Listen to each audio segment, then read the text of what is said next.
నమస్కారం అండి. భక్తి ఆన్‌లైన్‌కు స్వాగతం. ఇప్పుడు మనం పెరుగన్నంను భగవంతునికి నైవేద్యంగా సమర్పిస్తే ఎటువంటి మంచి ఫలితాలు కలుగుతాయో తెలుసుకుందాం. శనివారం రోజు కుల దేవతలకు పెరుగన్నం నైవేద్యంగా పెడితే అప్పుల బాధలు తొలగిపోతాయి.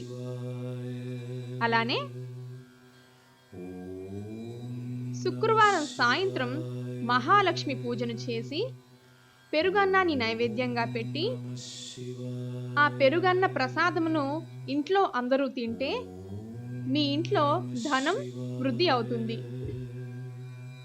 పెరుగన్నానికి దానిమ్మ పండు గింజలను కలిపి కులదేవతలకు నైవేద్యంగా సమర్పిస్తే వారికి శత్రువుల బాధ తొలగి తేజస్సు కలుగుతుంది.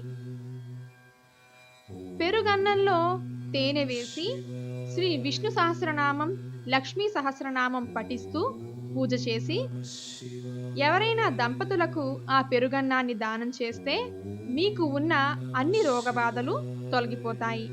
పెరుగన్నానికి మిరియాల పొడి కలిపి శ్రీ సుబ్రహ్మణ్యేశ్వర స్వామికి నైవేద్యంగా పెట్టి దానిని దానం చేస్తే చర్మ వ్యాధులు తొలగిపోతాయి.